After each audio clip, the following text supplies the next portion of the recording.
Hello दोस्तों, कैसे हैं आप सब। सबसे पहले तो आप सभी को दिल से एक बहुत बड़ा वाला थैंक यू। आज आप सबके प्यार और भरोसे की वजह से हमारे एक के विद ऑनलाइन परिवार में पूरे 1000 सब्सक्राइबर्स जुड़ गए हैं। सच कहूं तो ये मेरा नहीं, हम सबका चैनल है और ये सफर आपके बिना बिल्कुल अधूरा था। आप सभी का दिल से बहुत बहुत शुक्रिया। आपका हर एक लाइक, हर एक कमेंट मुझे एक नई एनर्जी देता है कि मैं आपके लिए और भी ज्यादा मेहनत करूं और ऐसी जानकारी लेकर आऊं जो सच में आपके काम आए। ये तो बस एक खूबसूरत सफर की शुरुआत है दोस्तों, आगे और भी बेहतरीन कंटेंट आने वाला है, तो साथ बने रहिएगा। कमेंट्स में जरूर बताइएगा कि आप अगला वीडियो किस टॉपिक पर देखना चाहते हैं। तो चलिए, इसी खुशी के मौके पर आज बात करते हैं एक ऐसे टॉपिक की जिसके बारे में बहुत से लोग जानना चाहते हैं। स्टेट बैंक ऑफ इंडिया यानी एसबीआई की फिक्स्ड डिपॉजिट स्कीम्स के बारे में आज हम जानेंगे कि अभी के समय में एसबीआई की एफडी पर अलग अलग टाइम पीरियड के लिए क्या इंटरेस्ट रेट्स चल रहे हैं। साथ ही हम ये भी कैलकुलेट करके देखेंगे कि अगर आप मान लीजिए 1 लाख रुपए की एफडी करवाते हैं तो 1 साल, 2 साल या 5 साल में आपको कितना रिटर्न मिल सकता है। लेकिन दोस्तों, आगे बढ़ने से पहले एक बहुत जरूरी बात समझना बेहद इंपॉर्टेंट है। हम यहां जो भी रिटर्न्स की बात करेंगे वो आज के इंटरेस्ट रेट्स पर आधारित एक अनुमान है। फिक्स्ड डिपॉजिट को एक सुरक्षित निवेश माना जाता है, लेकिन किसी भी निवेश में 100% गारंटी नहीं होती। बैंक समय समय पर अपनी ब्याज दरों में बदलाव कर सकते हैं। इसे ऐसे समझिए जैसे आप किसी फसल को उगाने के लिए अच्छी जमीन, अच्छा बीज और पानी सब कुछ देते हैं। उम्मीद पूरी होती है कि फसल अच्छी होगी, लेकिन मौसम या किसी और वजह से नतीजे बदल भी सकते हैं। ठीक उसी तरह यहां बताए गए पिछले या मौजूदा रिटर्न्स भविष्य में भी इतने ही मिलेंगे, इसकी कोई गारंटी नहीं होती। निवेश का फैसला हमेशा अपनी सूझबूझ और पूरी जानकारी के साथ ही लेना चाहिए। तो चलिए, अब पूरी जानकारी के साथ इस स्कीम को समझते हैं। तो दोस्तों, सबसे पहले बात करते हैं जनरल पब्लिक यानी सामान्य नागरिकों के लिए एसबीआई के एफडी रेट्स की। यहां एक बात ध्यान देने वाली है कि सीनियर सिटीजन्स के लिए रेट्स थोड़े अलग होते हैं, जिनकी बात हम इसके बाद करेंगे। तो अगर आप 7 दिन से लेकर 45 दिन जैसी छोटी अवधि के लिए एफडी करते हैं तो आपको 3.05% का सालाना ब्याज मिलेगा। अगर आप 46 दिन से लेकर 179 दिन के लिए पैसा रखते हैं तो रेट बढ़कर 5.05% हो जाता है।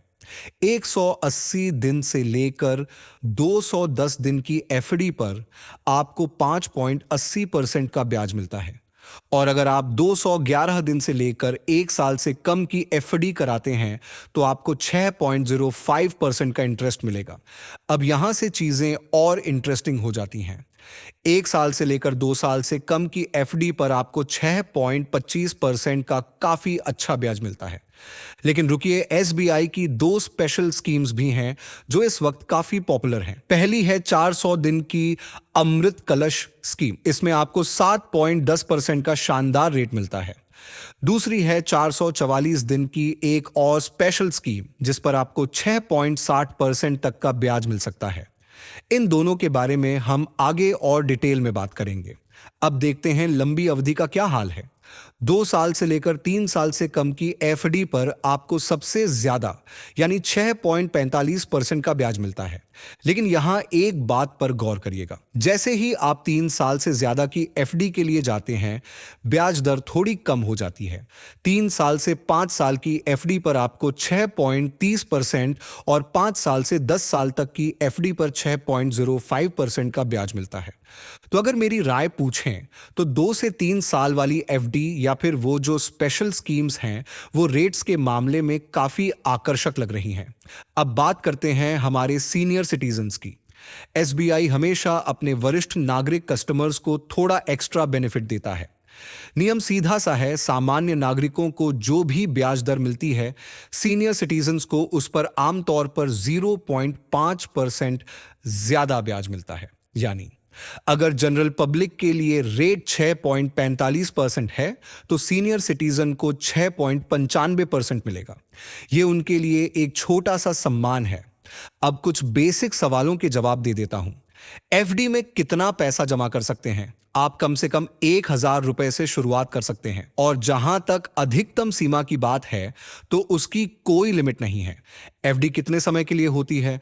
आप सिर्फ 7 दिन से लेकर पूरे 10 साल तक के लिए अपनी एफडी करवा सकते हैं। चलिए अब एसबीआई की उन 2 हीरो स्कीम्स पर वापस आते हैं। पहली है अमृत कलश एफडी। ये 400 दिन की एक स्पेशल डिपॉजिट स्कीम है। इसमें आप 2 करोड़ रुपए से कम का अमाउंट जमा कर सकते हैं। इस पर सामान्य नागरिक को 7.10% और वरिष्ठ नागरिक को 7.60% का ब्याज मिलता है। लेकिन यहां एक बहुत बड़ी शर्त है। इसमें प्रीमेच्योर विड्रॉल यानी समय से पहले पैसा निकालने की सुविधा नहीं है। इसका मतलब है कि अगर आपने पैसा लगा दिया तो आपको 400 दिन पूरे होने का इंतजार करना ही होगा। दूसरी स्कीम है वो है अमृत वृष्टि स्कीम। ये 444 दिन की एफडी होती है। इस पर ब्याज दर भी जबरदस्त है। सामान्य नागरिक के लिए 6.60% और वरिष्ठ नागरिक के लिए 7.10%। इसमें भी अमृत कलश की तरह प्रीमेच्योर निकालने की सुविधा नहीं है। ये उन लोगों के लिए बेस्ट है जो एक निश्चित समय के लिए अपना पैसा लॉक इन करने को तैयार हैं। इसलिए इसमें वही पैसा लगाएं जिसकी आपको जल्दी जरूरत न पड़ने वाली हो। तो चलिए अब सबसे रोमांचक हिस्से पर आते हैं, कैलकुलेशन। देखते हैं कि अगर आप 1,00,000 रुपए लगाते हैं तो अलग अलग समय पर आपको कितना पैसा वापस मिल सकता है। और हां, एक बार फिर याद दिला दूं, यह कैलकुलेशन मौजूदा ब्याज दरों पर आधारित एक अनुमान मात्र है। 1 साल के लिए अगर आप 1,00,000 रुपए 1 साल के लिए जमा करते हैं तो 6.25% के रेट से आपको ब्याज के रूप में मिलेंगे 6,250 रुपए। यानी 1 साल बाद आपका टोटल अमाउंट हो जाएगा 1,06,250 रुपए तो साल के लिए। अगर आप इसी 1,00,000 रुपए को 2 साल के लिए रखते हैं तो 6.45% की दर से आपको ब्याज मिलेगा लगभग 13,316 रुपए। और 2 साल बाद आपकी कुल रकम होगी 1,13,316 रुपए 5 साल के लिए। और आखिर में अगर आप 5 साल के लिए एफडी करते हैं तो 6.05% की दर से आपको ब्याज मिलेगा 34,138 रुपए। यानी 5 साल बाद आपकी कुल राशि होगी 1,34,138 रुपए। तो दोस्तों, ये थी एसबीआई एफडी की पूरी जानकारी। उम्मीद करता हूं कि इस वीडियो से आपको कुछ नई और काम की जानकारी मिली होगी। अगर आपको यह कोशिश अच्छी लगी तो प्लीज वीडियो को लाइक करना मत भूलिएगा और हमारे चैनल AK विथ ऑनलाइन को सब्सक्राइब जरूर कीजिएगा। आपका एक एक सपोर्ट बहुत मायने रखता है। यह वीडियो सिर्फ एजुकेशनल और इंफॉर्मेशनल पर्पस के लिए है। इसमें दी गई कोई भी जानकारी किसी तरह की पर्सनल, फाइनेंशियल या इन्वेस्टमेंट एडवाइस नहीं है। फिक्स्ड डिपॉजिट और इन्वेस्टमेंट्स मार्केट रिस्क के अंडर आते हैं और ब्याज दरें समय समय पर बदल सकती हैं। कृपया याद रखें कि पास्ट रिटर्न्स फ्यूचर परफॉर्मेंस की गारंटी नहीं देते। कोई भी इन्वेस्टमेंट डिसीजन लेने से पहले अपने फाइनेंशियल गोल्स, रिस्क कैपेसिटी और जरूरतों को समझते हुए एक सेबी रजिस्टर्ड फाइनेंशियल एडवाइजर से सलाह जरूर लें।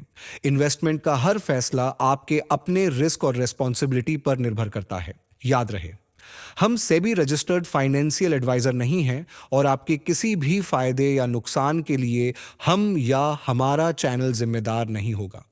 अपनी समझदारी से काम करें।